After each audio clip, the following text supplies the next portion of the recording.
We are still in the XOY system. We talked first about the position vector, second the velocity vector, which was divided into two parts, average and instantaneous, and now we'll talk about the acceleration vector, which is also can be divided into average and instantaneous vector, acceleration vector. Now, what are the questions we usually ask? Usually an object can move faster or slower with respect to time. You will ask this question: is it increasing or decreasing? The speed is increasing or decreasing?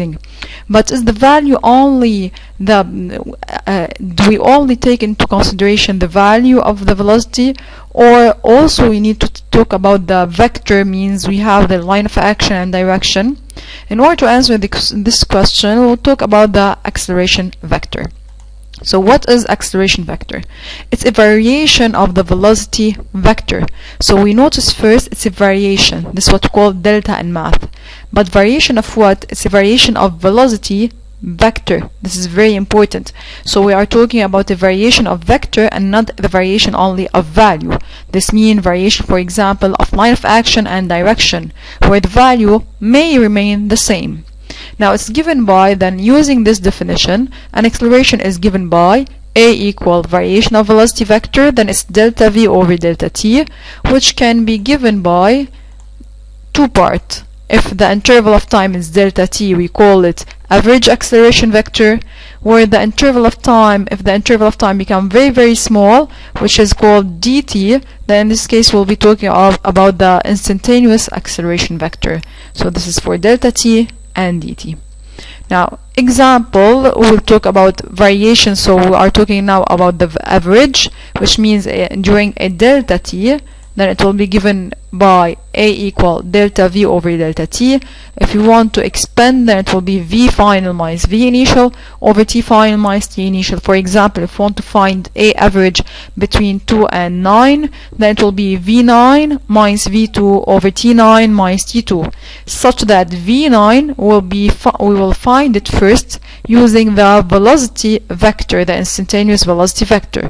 So it will be equal to a vector. Then it's in terms of I and j. The components are called ax and ay. Now, in order to find the value, so a equal radical ax squared plus ay squared. The unit is meter per second square. Since using the definition is a variation of velocity, then it's meter per second over second, then it will be meter per second square. Now, here we'll have a representation. Let us represent the vector A average between 3 and 7. In order to represent this vector, first we want to write this vector. So we have the system, the reference is x, o, y. In order to write this vector, it's delta V over delta T. Then it's V7 minus V3. If we continue, we'll have delta V. We notice that A, in order to trace A, delta T is always positive. This means, since delta T is always positive, so this is always positive, this means A vector has same direction and line of action as delta V. This means in order to trace A vector, we must trace first delta V vector, such that delta V is V7 minus V3. So let's trace V7 minus V3 on the figure. So we'll begin first with 1, so we'll trace V7 and V3 tangent to the trajectory. Second, we'll trace, we want to trace V7 minus V3, then we must trace now minus V3, which is opposite to V3, and then V7 minus V3, we continue the triangle. We'll have V7 minus V3, this is what we call delta V. We said that A vector has the same line of action and direction as delta V, then now we can represent A vector. This will be A vector.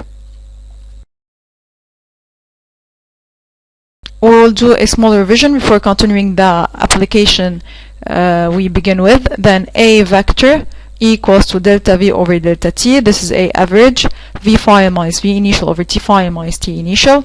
It will give us a vector. The value of this vector is radical ax squared plus ay squared.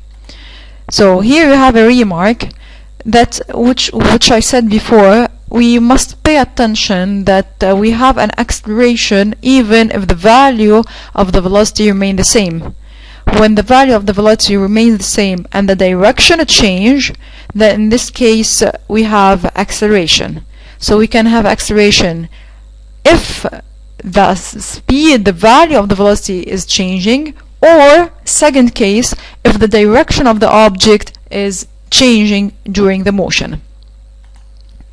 Now we continue the application. So we had r equal, we have the position vector, we found the velocity vector using the derivative. Now the question is calculate the average acceleration between t1 and t4. So we want to find average acceleration.